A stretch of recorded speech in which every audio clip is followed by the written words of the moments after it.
Just recently, I dropped a video talking about players influencing game balance, right? And a lot of you guys had a lot of things to say. And I caught wind Sajam dropped his video about it, which, of course, that was bound to happen. And I'm gonna go ahead and react to what was been said here. His video is a lot shorter than mine, obviously, but because I always have a lot to say. But I do gather that there were some things that were stated, and I'm wondering if those things that were stated made it into the video. I truly respect Sajam a ton and his opinions, and so I'm very interested in seeing and hearing, obviously, what he has to say about this topic, because I do think high-key this is a very important topic, and this can affect, you know, I do want to let you guys know that this does affect or can affect the games that you guys are playing.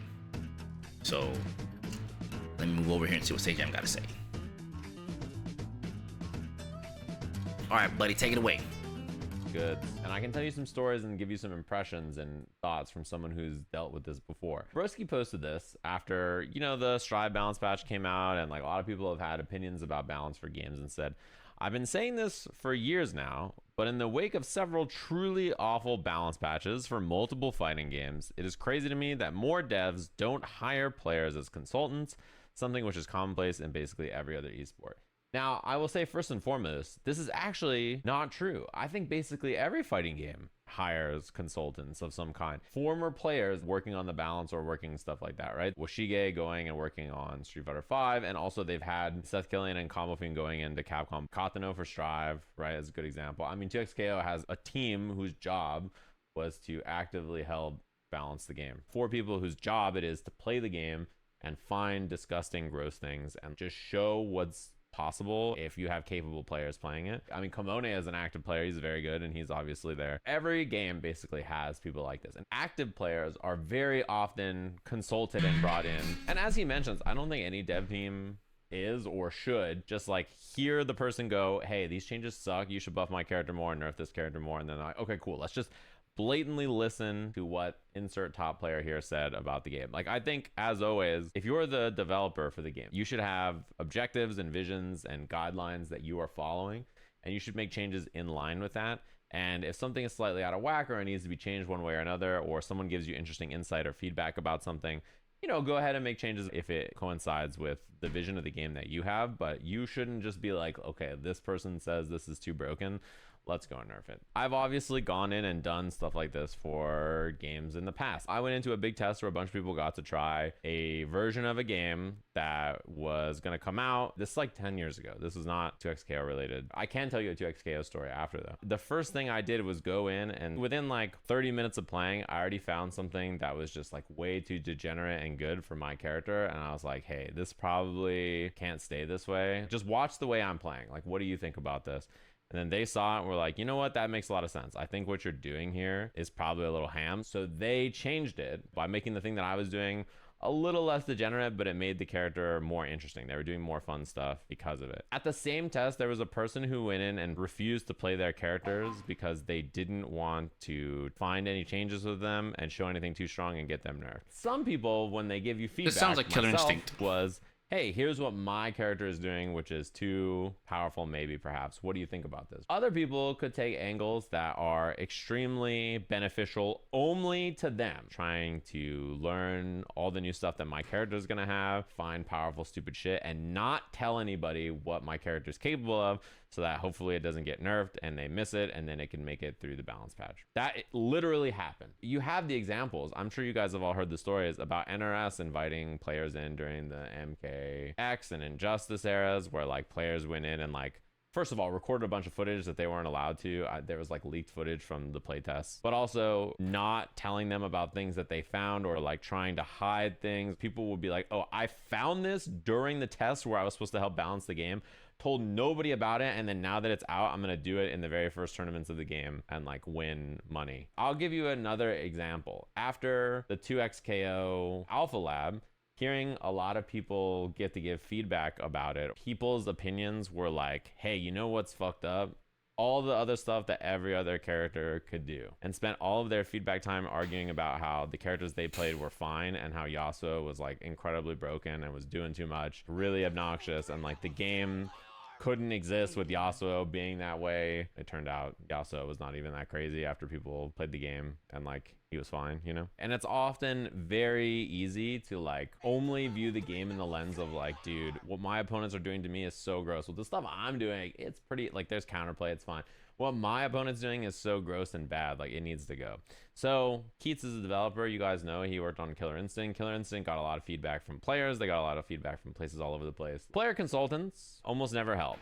Very few of them can put aside self-interest enough to give effective feedback, and often their asks are extremely self-serving. It can work, and he's used them, but requires the right player choices and a confident, strong balance director. Many teams try to use statistics and math to guide balance, and this is also a mistake. This is all his opinion about it, by the way. Balance isn't factual, it's emotional. Without a leader that understands the games, the players, the psychology of all, it's blind darts. The point he's making here basically is you can't just balance the game by like trying to make all characters the same power level. You have to understand how people interact with these characters in the game, how they interact with each other, how people feel fighting against these characters, which characters feel better or worse to be certain kinds of ways, like how it makes you feel, right? There's more than just the raw data of it. Good balance has a lot more in common with musical composition than it does AP statistics. It requires harmonious choices, purposeful imbalance of volume and frequency, and tempo to achieve the desired emotional effect. I don't believe most players see competitive balance this way, and I'm sure most game devs responsible for game balance don't see it this way, and I feel this is why we see so many big misses in the game balance space. Manipulate emotion, not numbers. Lead, don't follow. And he says, by the way, I met and spoke with hundreds of competitive KI players. Of them, I'd trust exactly 2 to give me good big picture feedback, and only about 10 more to give me narrow but useful, rational feedback about balance. I promise every time it ever happens. I remember, you know, there's location tests for Ultra Street Fighter 4. Every single person I know tried their character and said like, this is bullshit. Why does insert X character here get this and my character only got this? And like some of the characters that they were like, dude, why is my character only getting this? That character ended up being like top 5 at the end of the game. They were supposed to get feedback for this, and I remember people saying, hey guys, don't we all agree that this character is like so crazy? We should all write in the same feedback so that hopefully they they rallied through feedback to like get characters changed. This is why my approach to trying to give useful feedback has always been to look at what my characters are capable of that seem incorrect. A lot of the feedback that I gave, as an example for 2XKO, the characters I played, I gave feedback about all of them about why they were too belligerent. I was like, Ekko, the problem with that character is he's supposed to be like a mixed character. They can be tricky and has like fun mix, but he's just god at being belligerent, right? Like he basically sends it at you with way too many powerful tools. So my feedback about my own character, my favorite character, was he's too belligerent and powerful. Illaoi was one of my most played characters, probably the weakest character in that build, question mark. My feedback for her was, I think you need to nerf her Rekka. The first hit of her Rekka was a counter hit launch on air or grounded hit, and it's 0 on block, and you could just Rekka into like, it's just so belligerent. As weak as I think she may be overall, and maybe I'm not even right about that, right? I think that the character is just a little too belligerent in that end. I wish some of the power was somewhere else, because so much of the character felt like dash Rekka, dash Rekka, dash Rekka, right? I started by looking at my own stuff and thinking what is too powerful about what my character is doing, what they're doing in relation to the system, and then you work your way outward afterwards. It's really difficult to give like a big picture view of what this is all like, right? So, you know, players do. Real quick, as someone who played Illaoi all the way till the end of the 2XKO beta, I can tell you with a straight face, I don't agree with that part. I understand the Rekka strength was good, but they had the push block and the reversal, you know, whatever, the disengage guard, whatever, the backdashing guard that wasn't push block, that invalidated that whole thing completely. And I don't think she was the weakest character in the build personally, from playing her, obviously, but she definitely worked well enough because she had a good partner, which is still Ahri. I think Yasuo was a good partner for her too, but I think Ahri was leaps and bounds her best partner, and I think that she's more of a defensive character as opposed to just a full sending character like Ekko was. But this isn't about that. I just wanted to clarify that as someone that mained Illaoi all the way through the demo. help. They do get involved in balance changes, and they should. I think it's important because they're capable of playing the game at the highest level, and so you get the characters in their hands to see what's happening and to see what the characters are doing and see how they feel about it, and that can be very useful feedback. And some of them are capable of giving you smart suggestions and changes. A player's job is to play. It's not to balance a fighting game. Their job is not to be a designer who looks over all this and makes decisions that make the most sense, right? You don't just want feedback from the highest possible level of play. You want player feedback from players who are a little bit weaker than that, and then mid-level players, and then weaker players, and then brand new players. You want feedback from everybody to see how they're feeling about the game, because the best players in the world are such a small percentile of the people playing your video game. You also need designers and developers to shape the opinions of these players from I'm doing cool stuff and the things I'm doing are honest and sick, that everybody else is doing nasty shit to me and needs to be nerfed, to like actually take that away and then be like, okay, what actually is powerful? What is actually in line with what we want? You need someone who can like parse the discussion on both sides. It can't just be like, fuck players, am I right, gamers? Anyway, let's make a video game. Like, who else is it for, right? A very important thing to do is to know which parts of feedback are useful to you and which parts of feedback are not. And you only know that if you're a developer who has a strong idea about what you want your game to be, and you're looking for feedback on what is not fitting in the mold of what you want your game to be like. My job is to do the same thing. As a commentator, as an example, I constantly get feedback in terms of like what people engage with and how they engage with it and what they like and what they don't like. And reading through or recognizing what people say, filtering out their words to intent, and then getting what feedback makes sense and making changes or adjustments based on that, or like staying the course, is a really common thing that you have to do. When we do the slam, right, so many people would come in and suggest changes to the format or changes to the way we do things or changes to, you know, something about it. And almost every single time we had already considered the thing that they're talking about, and we decided that it would make it worse. Like, it's a learned skill of like, you have an idea about what you want things to be. It's not just like I stumbled on a random format and thought that'll do, and then just gave it no more thought. You know, we put a lot of time and effort into why we do it this way, right? Balancing League of Legends has to be like the hardest, worst job on the planet. If I told you, can you give me your design goals and vision for how you would like to balance the game? It's got a million fucking characters to balance. The system of the game has so many things that interact with it. There's items that change the characters. There's the summoners. There's everything. And it patches every 2 weeks. So when you're balance patching the game, you must understand your changes are not based on what's happening live. You are patching ahead. They mentioned this for like TFT a lot, where they are like, okay, we shipped a patch, and at the time we needed buffs for this trait because no one was playing in it. It wasn't very good. And by the time 2 weeks later the patch hit, that trait was like the best thing in the game. So then you see the patch notes and you're like, why are they buffing the best thing in the game? And you're like, well, we submitted this patch a week and a half ago. This thing was not very good then. So, you know, you think that shit's easy? If I just signed you up for the job, you could just balance 170. What does it mean to balance 170 characters? Balance is like, it's not just, oh, make all the characters similar in power level. It's also like which characters make more sense to be certain types of power level, doing the things that they're doing, and which moves can be this strong or not this strong and feel this way or not be this way. Like, there's so many knobs to tweak to make things feel correctly. As Pete's mentioned, you're not just tuning numbers. It's like making sure everything feels right to lots of different people. Killer Instinct got patches like monthly, so characters just got dramatically changed month over month for a while there in season 2. They would release characters and they'd be like, well, turns out this character had an infinite, or turns out this character did way too much damage, or this move is stupid, so our bad, we'll change that. There was just stuff like that constantly, but the game was ever changing. Unlike something like Tekken, patch the game like once every month for a while. That they were just cranking out patches, right?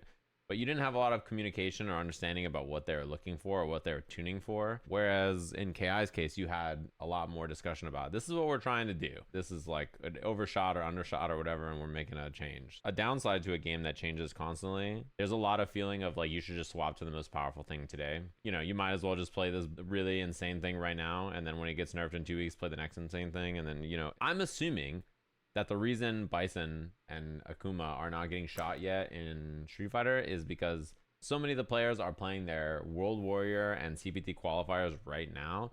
So shooting these characters now just doesn't make sense, given that all the qualifiers and all the time people put into the character would be null and void right before the finals. There's stability in this kind of a thing, which I think some people value, but there's also just like Yeah, there's probably a fine line between the two that you can land on. I imagine balancing any competitive game is very, very difficult. I wish everybody the best of luck. Okay. So now that we watched that, I do have words, obviously. Let's talk about it. So let me address one thing real quick. I was asked about me not playing Ekko. A big reason why I did not play Ekko is, truth be told, I thought Ekko was piss easy. Just straight up and down, I thought Ekko was just easy. I also don't like his combo structure. I think his combo structure was whack. He definitely makes sense to be a me character, but I think there was a lot of stuff that didn't make sense to me about his combo structure. His pressure was easy. Time Winder was clearly the most broken thing about the character. Like, it's not even the replay stuff, it's just Time Winder itself is just broken, period. And then so Time Winder plus break and all that. Ekko definitely seemed like a character where, leading into what Sajam said now, because I'm gonna segue into that, I just feel like he had a complete oversight. And mind you, in my video about this topic, I chose to not talk about the 2xKO part, because I did talk about it in the original talk here on stream, but I left it out. And I took it out because I was like, you know what, let me pull that away, because I think that might be a bit much. But Sajam confirmed it. It's why I said what I said. You know, Yohosi's the, and I'm not coming at Yohosi, mind you. I have no problem with Yohosi. Make it clear. It's just, when you have people, it goes back to that trust factor, right? So at that point, if you trust in Yohosi, right, Yohosi has to make the hard-hitting decisions, and then where they take that feedback from. And then it's like I said before, you know, I'll probably edit the clip in here, but it's like the powers that be already have people in their ear. And it's like, is this finna be what I think it's finna be? Because if that's the case, and Sajam's right, where people are testing stuff and they're not testing the characters, or they're testing their own characters and they're hiding information, 2xKO is gonna have a very, very, very rough. It's gonna be rough. And at that point, I'm gonna be real with you guys. At that point, I don't really care to cover the game, because while I could cover it, obviously, right, but it would make me not want to cover it, because like, I don't like the idea that like those people that are in their ear, you know, have the ability to help them shape the game to the point to where they're winning money.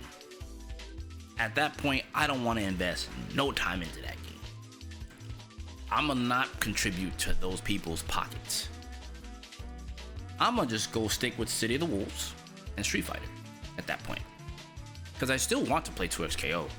I have my gripes with that damn game, but I would much rather play, you know, I feel like I'd much rather just play City of the Wolves at that point. Like, of the new games coming out, at that point we'll just play City of the Wolves and just keep Street Fighter there, City of the Wolves, and play Guilty Gear for fun. You know what I'm saying? Yeah, the more money involved with that game, the more vigilant they have to be for that type of stuff. Yeah, it is a big reason why I'm just like, I don't know, man. I don't know. I'll play, but compete. Like, and let me put that out here, right? I'm always down to play a fighting game, but what I compete in is two different things. You know what I'm saying? Say it out loud. 2xKO is already compromised. It might be. It might be. I hope not, but, and I've had several talks about this with other creators who kind of feel the same way. It's not just a me thing. It'd be one thing, oh man, Kensou, you might be kind of crazy. I think it's a lot of people, real rap, can look at that objectively and be like, it's a little sussy around here. You know what I'm saying? Something's a little sussy around here. I can't put my finger on it, but something's a little sussy around here. And I've seen that from a lot of people. I promise you, it's not just me. It's players and other content creators who also feel the same way. You know what I mean? So, truth be told, or something I'm gonna add to what I would do, right? Obviously, the empirical data is important. Numbers are important. Feelings are important. But I think what I would do is I would hire an internal team for feedback and divvy up the work. So we have Twitch, we have live stream, the team that covers live streams, and you cover the top XYZ players, right? And then you have the team that covers social media like Twitter, YouTube, right?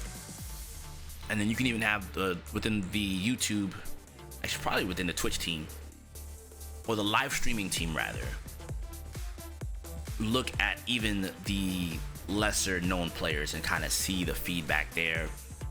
And I'd even go as far as to even have a team to cover maybe Reddit or some kind of maybe the social media team that covers Twitter can cover websites.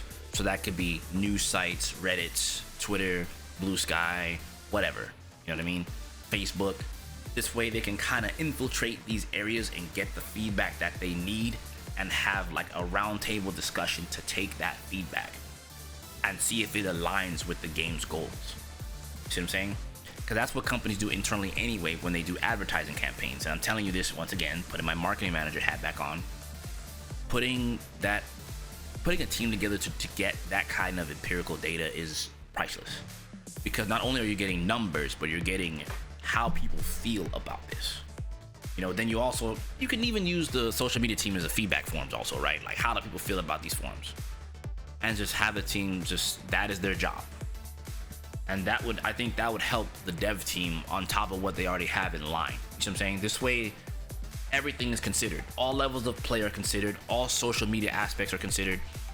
And on top of what they have and what they feel internally, then I think it makes it easier to make a move. You see what I'm saying? I mean, how the approach would be given high-level players feedback in a very limited scope. AKA like, okay, give me feedback about only this part of the character. And true, you could do that. You could do that. But that's where the social media, that's where like website social media's, I guess social media team. I'm acting like Twitter is not a social media site, but videos, written, typed. There we go. Yeah, I guess that could be that. I guess that's the best way to put it. Either way, I would divide the teams up into maybe a team of 3 and get like 5. This is crazy, right? This is crazy. But I think if you had a team of 30, you get 10 on each team. Three teams, 10 on each team, divvy up the work. And then you can bring that empirical data. I promise you, while that would be a very, very, very tedious process, I think it would be one that would really, really benefit a competitive game. Now, I wouldn't be surprised if that's something that exists in Riot. I wouldn't be surprised if Riot Games has that for League of Legends. Which is why when you brought up League, I immediately thought of that they probably have a team or a big set of teams that cover empirical data, player feedback, player feedback from different areas, right? So once again, live streams, websites such as Twitter, X, whatever, Blue Sky, whatever, whatever. And they use that to kind of help guide. Like while the balance team already has things in line, some balance patches are made in advance. I can tell you that for certain. Some balance patches are actually made in advance. A lot of times that tends to be the case. Like once they drop something, they tend to think about what's the next move each time that they drop a patch and what's gonna go in this one versus what goes in the next one. So it's very rare we get a very drastic change in a game with a gigantic balance patch such as like Strive. So it's, like I said, it's too nuanced. You guys see where I'm coming from? Like even if you guys watching on YouTube, comment, how do you feel about that? You know what I mean? Video's not done yet, mind you, but it's just you see what I'm saying? Like when you get into the nuances of like how they gain feedback to get to these patches to get people excited to keep playing. Sometimes they use characters and like they kind of, and this tends to be the common bait and switch, right? Oh, there's a problem with the game. Okay, while we fix this stuff in the game, okay, what's the most popular character? Okay, Chun-Li. Okay, let's give Chun-Li a new skin and make it fire. All right, cool, they're happy. All right, so now the Chun-Li skin funds the next balance patch, or the next set of skins funds the next balance patch. Or that's someone's Christmas bonus or something like that. But you know what I'm saying? Like, oh, we got some, oh, they're complaining, okay, give them some new skins, give them some new colors, give them some new this, give them some new that. So it kind of takes the heat off of what's going on. And that happens in all these other games. It's happened in Apex Legends, it happens in Valorant, it happens in other Riot games, it happens in League, it happens in every game. They quell all the complaints with new skins and new ways for you, or new things for you to spend your money on, so you forget about it, you know. But I think these days people are getting a lot more, almost egregious is not the word for it, but people are getting a lot more vocal and saying, hey dude, I don't care about this, how about you fix your game, you know. And that's how I've always been like, yo, fix your game. Like, I'd rather have a better game first and foremost than like, for me, I'm willing to spend money on your product, just make it better, keep consistently making it better. I'm not asking for monthly patches, but I want you to consider feedback, you know. But I get it. Once again, it's very difficult to get the right feedback. It is why I say, like, I'm in a lot of ways just being open and honest. It's why, like, I would love to be on the game development side of things and help balance, or at least be a consultant. I still feel like that's where I would like to be. Like, take for example, they're like, hey, you can consult with us, but you can't compete for this amount of time. Okay, fine. I'll make a deal with them. Hey, can I get some stuff so I can make content? So that would, where I wouldn't compete, I can still go to the events, support, make content, be around the developers and stuff like that. I'll take that as a bit of a consolation prize for not competing. I'd be okay with that. I'd be all right. Look, I'm gonna do this up until Evo. I'll practice real hard, but I can't play in TNS. I can't play in this. Okay, cool. I'll play until Evo. All right, fine. You know, that's kind of okay. You know, having exclusive footage and stuff like that to kind of help support myself. That'd be okay. Allowed to be in the space but can't compete. I'm okay with that. Right? Like, if I was a consultant, I'd be okay with that. I'd totally be okay with that. Because then I feel like what would be good is like, okay, you know, there's a lot of, at that point, I could be that guy that gives you the exclusive things, but hey guys, look, there's a lot of cool things coming. I can't tell you, right? But know that these, you know, there are some things that are on the horizon that you guys should be looking forward to. It'd be no different than signing the NDA and saying what I can and can't say. Like, what am I allowed to show off versus what I'm not allowed to show off in terms of me not being able to compete. Because that then puts the channel into my YouTube and Twitch. It puts it more into an exclusive part of that game, and it lets me stay a part of the bigger picture of the game. You see what I'm saying? I'm not on staff, I'm not payroll, but they give me things that help support myself. Does that make sense, you guys? So I'm not like, they're not giving me, hey, here's money for testing. You know, instead, here's some exclusive footage you can use for your channel to help yourself grow and help push the game, and will help you grow in that regard. I can live with that. I think that's not a bad 50-50. You know what I'm saying? I don't think that's a bad exchange. Obviously, if they were to pay me on top of not being able to play, all right, you know, that's fine. Like, here's like, you know, here's $1,000 or some shit like that to cover this, and all right, cool. You know, you're helping the support, etc., right? But neither here nor there, right? Obviously, they would like have a budget for a bunch of different creators to do exactly what I'm talking about. But you see what I'm saying? But you see, please understand, once again, I'm someone that worked in business. So these are the kind of compromises that you would have to make, right, in business to help grow, because I'm an influencer, right? That's how they view it. Fortunately, unfortunately. So me using my platform to help support the product that I think is good is always going to be a better use of their budget for marketing, as opposed to spending like a $50,000 campaign between Twitch and YouTube, right? That's gonna be a better drop in the bucket, right? Because giving a creator like a game, right? Because that's what people do when they test, right? They give them the ability to play the game, right, early. The game costs $60. That's a drop in the bucket for them, right? That's part of the budget. So let's say the budget is only for like 500 creators, $60 times whatever that is. 5, 6 is 15, 20, 25, 30. So it's like 30,000. Let's round it up to 40, 42,000, 43,000. All right, cool. But then you think about the other half of the other budget to like push on socials, right? That's another 50K. So at that point, you can say the marketing campaign for said game was $90,000, right? Between content creators and actual making advertisements within the social media spaces, right? So the ads you see on X, maybe you'll see them on Blue Sky, you definitely see them on YouTube, you'll definitely see them on Twitch, right? So that's the campaign up until, and it runs for XYZ amount of time, right? So it's kind of like, take for example, we'll use it as the honeymoon phase, right? You guys are familiar with that, right? Like, it's like, you know, when a game has a honeymoon phase, that would be basically the extent of that marketing campaign. So let's say the honeymoon phase for any game, any set game is 3 months, right? Then that campaign for $90,000 runs that much. Now that $90,000, you're gonna get that back. You know why you're gonna get that back? The content creators are pushing, right? The players are pushing in word of mouth. The advertisements are great, so people are getting interested in it, right? Based on that first 3 months worth of sales, right? So first opening week, it's like a movie, right? If you can get 1 million sales, that $90,000 will drop in the bucket. 3 months down the line, you get another million or two.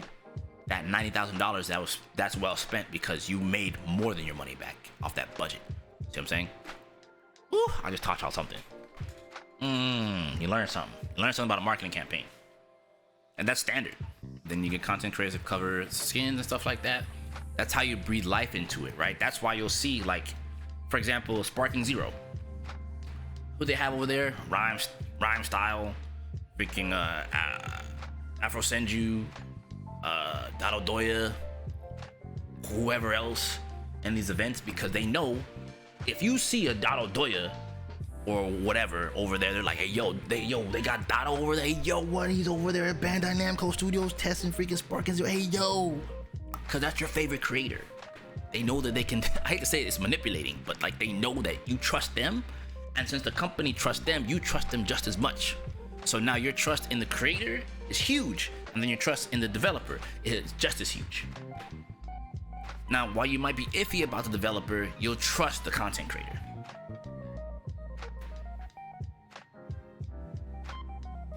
I'm telling you guys, this is how this shit works.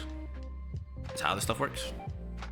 This is why, like, for example, me doing a review, right? I did a review on the Logitech cloud gaming device. I don't normally do product reviews, but Logitech believed in me based on what I had shown on my channel. Dog, you know what I'm saying? And people will trust that opinion because, like, it's a fighting game guy. He doesn't really use these types of things. Okay, it's kind of a different perspective. It's not a typical Linus Tech Tips. Let's see what this guy got to say.